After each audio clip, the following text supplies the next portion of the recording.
Hello bachcho, let's read the question. So the question says the number of solutions of the equation log of x minus 1 to the base 4 is equal to log of x minus 3 to the base 2 is. So the key concept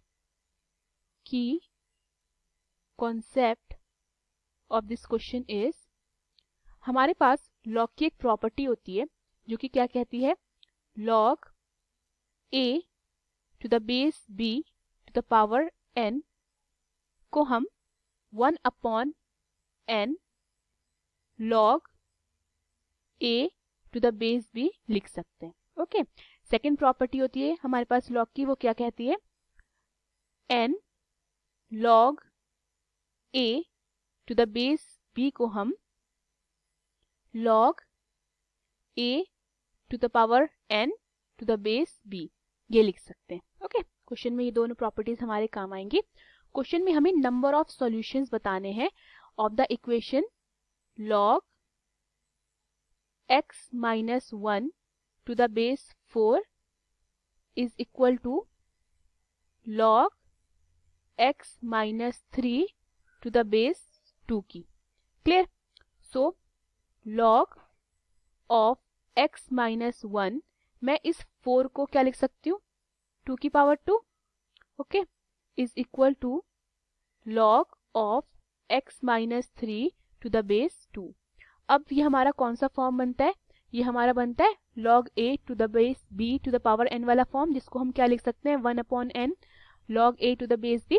तो ये मेरा क्या बन जाएगा, ये मेरा बन जाएगा 1 upon 2 log of x minus 1 to the base 2 is equal to log of x minus 3 to the base 2. Clear? यहाँ पे मुझे 1 upon 2 log of x minus 1 to the base 2 कौन सी फॉर्म दिख रही है, ये मुझे n log a to the base b form दिख रही है, जिसको मैं क्या पुट कर सकती हूँ, log a to the power n to the base b. तो ये मेरा क्या बन जाएगा, ये मेरा बन जाएगा log x minus 1 to the power 1 by 2 to the base 2 is equal to log of x minus 3 to the base 2. Clear? Now अब ये दोनों इक्वेशंस क्या है, हमारी इक्वल है, बेस सेम है, तो यहाँ से मेरे पास x minus 1 to the base to the power 1 by 2 is equal to x minus 3 आता है. अगर मैं स्क्वायरिंग बोथ द साइड करती हूँ, स्क्वायरिंग बोथ द साइड्स,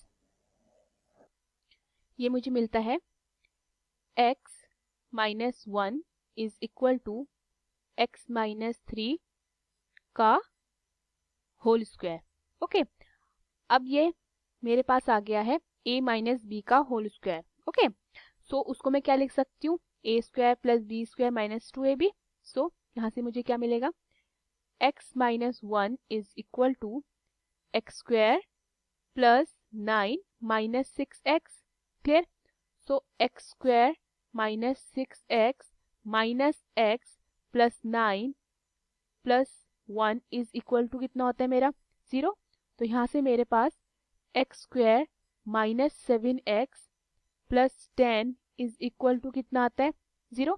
ये मेरे पास क्वाड्रेटिक इक्वेशन बनी है. क्वाड्रेटिक इक्वेशन को कैसे सॉल्व करते हैं, by splitting the middle term. तो ये मेरे पास क्या आता है, x square minus 5x minus 2x plus 10 is equal to 0.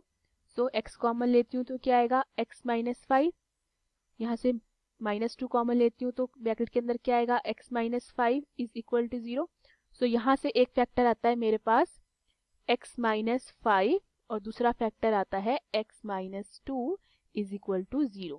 So x की मेरे पास दो वैल्यूज आती हैं यहाँ से, एक x इज इक्वल टू 5 और एक आती है x is equal to 2. Clear? Question में हमें बताना है ना कि नंबर ऑफ सॉल्यूशंस कितने होंगे इसके. सो मैं log of x minus 3 to the base 2 में एक बार x की वैल्यू 2 पुट करके देखती हूँ और एक बार 5 पुट करके देखती हूँ. तो मुझे क्या मिलेगा, पहले मैं x की वैल्यू को 2 पुट करूंगी, तो ये मेरा बनेगा log to the base 2 of x minus 3 is equal to log x को कितना पुट किया 2 माइनस 3, बेस कितना है 2, तो ये मेरे पास आता है log minus 1 to the base 2। Okay, क्योंकि क्या है नॉट डिफाइंड है, तो x की वैल्यू इज इक्वल टू 2 को मैं कंसिडर नहीं करूंगी। तो मेरे पास कौन सी वैल्यू आती है, x इज इक्वल टू 5, यानी कि इसके नंबर ऑफ सॉल्यूशंस कितने निकलते हैं, इसके नंबर ऑफ सॉल्यूशन निकलते हैं 1। So the number of solutions, so the number of solutions is equal to 1. Okay, hope you understood the question. Thank you.